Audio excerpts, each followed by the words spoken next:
الحمد لله وحده والصلاة والسلام على من لا نبي بعده أما بعد فأعوذ بالله من الشيطان الرجيم بسم الله الرحمن الرحيم يا أيها الذين آمنوا لا تقدموا بين يدي الله ورسوله واتقوا الله إن الله سميع عليم يا أيها الذين آمنوا لا ترفعوا أصواتكم فوق صوت النبي ولا تجهروا له بالقول كجهر بعضكم لبعض أن تحبط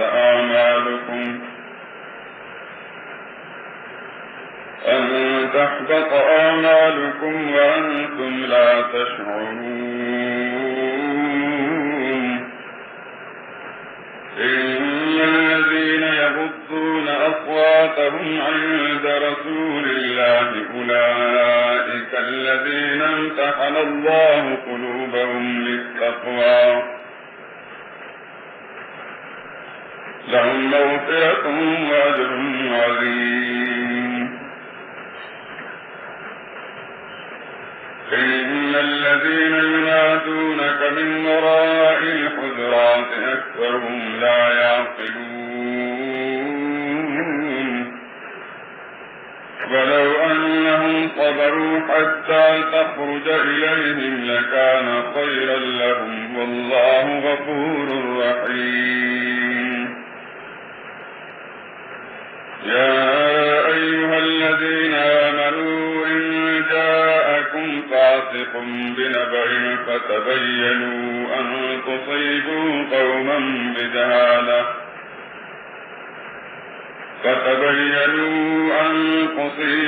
قوما بجهالة فتصبحوا على ما فعلتم نادمين واعلموا أن فيكم رسول الله لو يطيعكم في كثير من الأمر لعنتم ولكن الله حبب إليكم الإيمان وزينه في قلوبكم وكره إليكم الكفر والفسوق والعصيان أولئك هم الراشدون فضلا من الله ونعمة والله عليم حكيم. والو کسی بات میں اللہ اور اس کے رسول سے آگے نہ بڑھو اور اللہ سے ڈرتے ہو، بلا شبہ اللہ سننے اور جاننے والا ہے.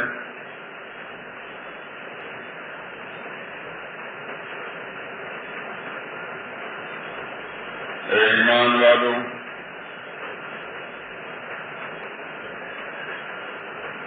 اپنی آوازیں پیغمبر کی آواز سے اونچی نہ کرو،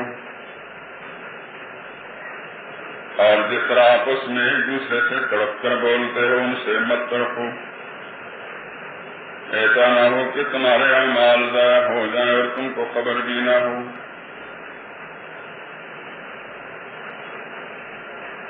جو لوگ اللہ کے پیغمبر کے سامنے دبی آواز سے بولتے ہیں، اللہ نے ان کے دلوں کا امتحان لے لیا ہے تقویٰ اور پارسائی کے لیے. ان کے لیے بخشش اور اجر عظیم ہے. اور جو لوگ آپ کو حجروں کے باہر سے آوازیں دیتے ہیں ان میں سے اکثر بے عقل ہیں، اور اگر وہ صبر کرتے رہتے یہاں تک کہ آپ خود نکل کر ان کے پاس آتے تو یہ ان کے لیے بہتر تھا. اور اللہ تو بخشنے والا مہربان ہے. ایمان والو، اگر کوئی بد کردار تمہارے پاس کوئی خبر لے کر آئے تو خوب تحقیق کر لیا کرو. ایسا نہ ہو کہ کسی قوم کو نادانی سے نقصان پہنچا دو پھر تم کو اپنے کیے پر نادم ہونا پڑے. جان لو کہ تم اللہ کے پیغمبر ہیں، اگر بہت سی باتوں میں وہ تمہارا کہا مان لیا کرے تو تم مشکل میں پڑ جاؤ. لیکن اللہ نے تمہارے لیے ایمان عزیز بنا دیا اور اس کو تمہارے دلوں میں سجا دیا اور کفر اور گناہ اور نافرمانی سے تم کو بیزار کر دیا. یہی لوگ ہدایت پر ہیں، یعنی اللہ کے فضل و احسان سے، اور اللہ ہی جاننے والا اور حکمت والا ہے. سبحان ربک رب العزة عما یصفون وسلام علی المرسلین والحمد للہ رب العالمین.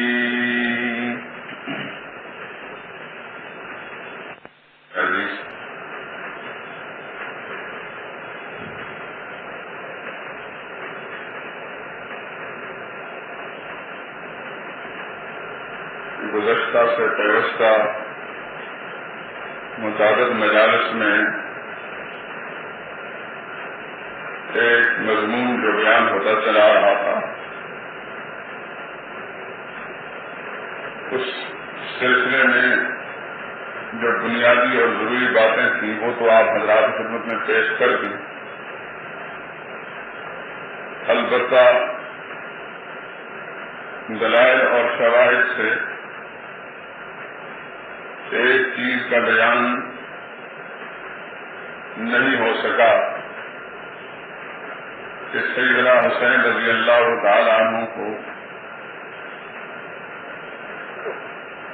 شہید کرنے والے، ان پر ظلم کرنے والے بدبخت کون تھے. اگرچہ وہ لوگ جو علماء حق کی مجالس میں اکثر شرکت کرتے رہتے ہیں اور باشعور اور روشن دماغ اندھی تقلید سے بیزار علماء کی مجلس میں بیٹھنے والے لوگ ان حقائق کو اچھی طرح جان چکے ہیں، لیکن ہر بار اس طرح کی محفلوں میں کچھ نئے لوگ شامل ہو جاتے ہیں جنہیں اصل صورتحال کا پوری طرح علم نہیں ہوتا.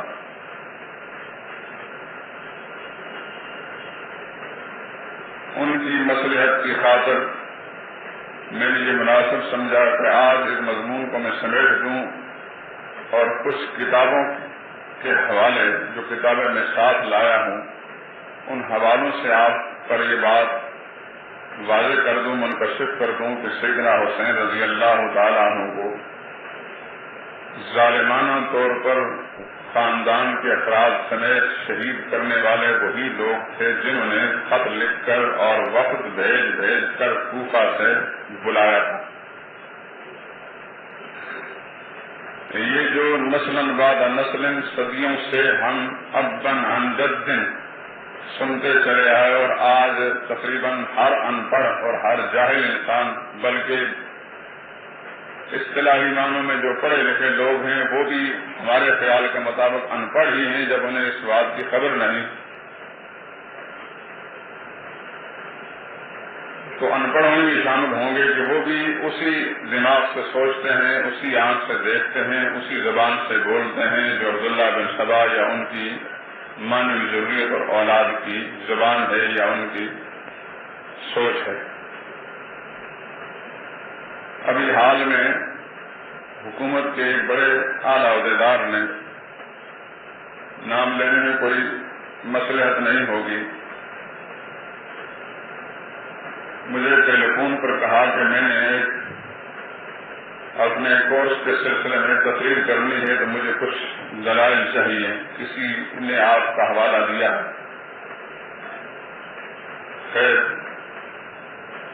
میں نے پھر